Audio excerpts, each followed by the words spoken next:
Bom, continuando a discussão a respeito dos patrimônios culturais e artísticos do Brasil e da humanidade, eu queria agora discutir um pouquinho a relação entre a arte contemporânea, as manifestações artísticas e culturais contemporâneas e a globalização.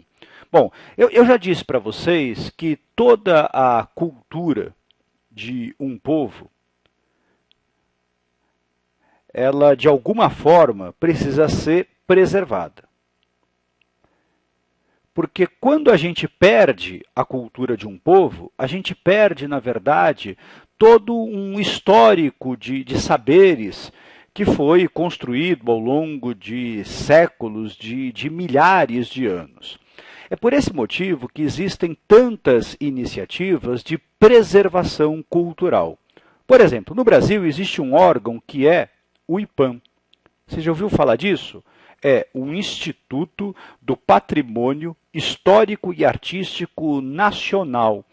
Bom, muitas vezes o IPAM ele pode fazer uma coisa muito parecida com a Unesco. Ele declara determinados bens culturais, materiais e imateriais, patrimônios nacionais, e a partir daí começa um processo de preservação. Aliás, você já ouviu falar de um imóvel, por exemplo, tombado pelo patrimônio artístico nacional? O que significa isso? Que ele não pode ser destruído, porque de alguma forma ele revela uma parte importante dessa cultura.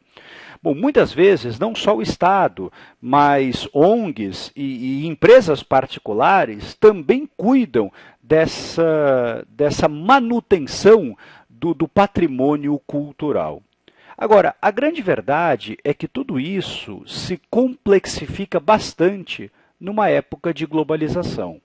Bom, a gente sabe que na globalização, sobretudo por ação dos meios de comunicação de massa, as pessoas estão sempre bombardeadas pelas mesmas informações. Isso gera uma verdadeira padronização de atitudes, de comportamentos.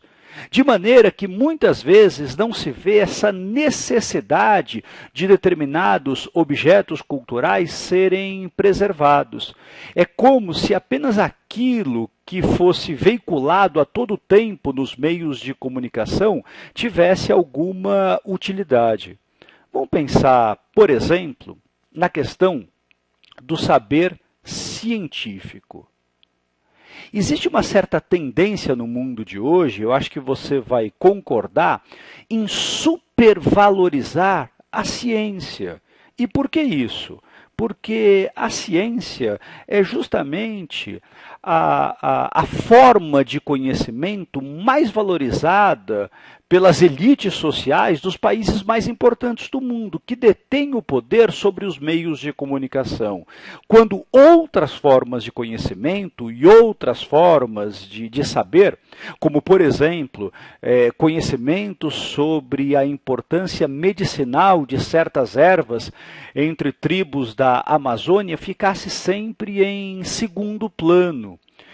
Quando a gente fala, portanto, na manutenção de uma cultura, a gente está falando também da manutenção de um certo tipo de conhecimento que não é veiculado pelos meios de comunicação.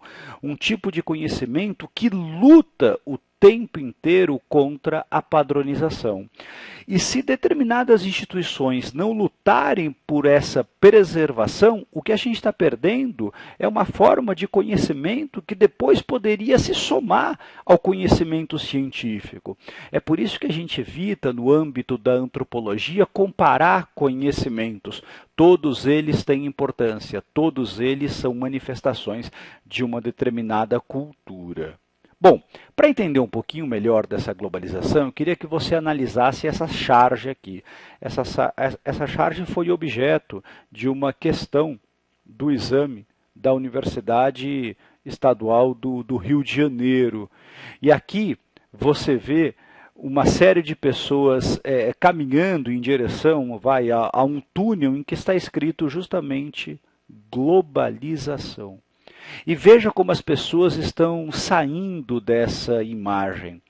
claramente aqui, até pelas cores dessa charge, a gente vê uma intenção de representar a individualidade. E mais do que isso, vamos pensar na verdadeira pluralidade cultural, que é talvez uma das maiores riquezas da humanidade. Na globalização, justamente porque todo mundo está sujeito às mesmas informações, o que acontece? As pessoas vão saindo daqui exatamente iguais, com esses comportamentos padronizados. As pessoas vão saindo gostando das mesmas coisas, consumindo os mesmos objetos artísticos, se vestindo da mesma forma, com os mesmos rostos. É como se essa padronização negasse a individualidade, negasse a pluralidade cultural.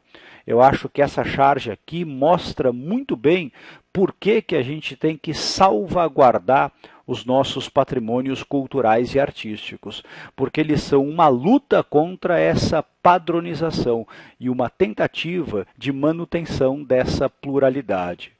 Bom, vamos fazer exercício? Aliás, o primeiro exercício é exatamente essa questão da UERJ, baseada nessa charge. Acho que agora você vai conseguir matar esse exercício com um pouco mais de tranquilidade. Vamos lá, pessoal?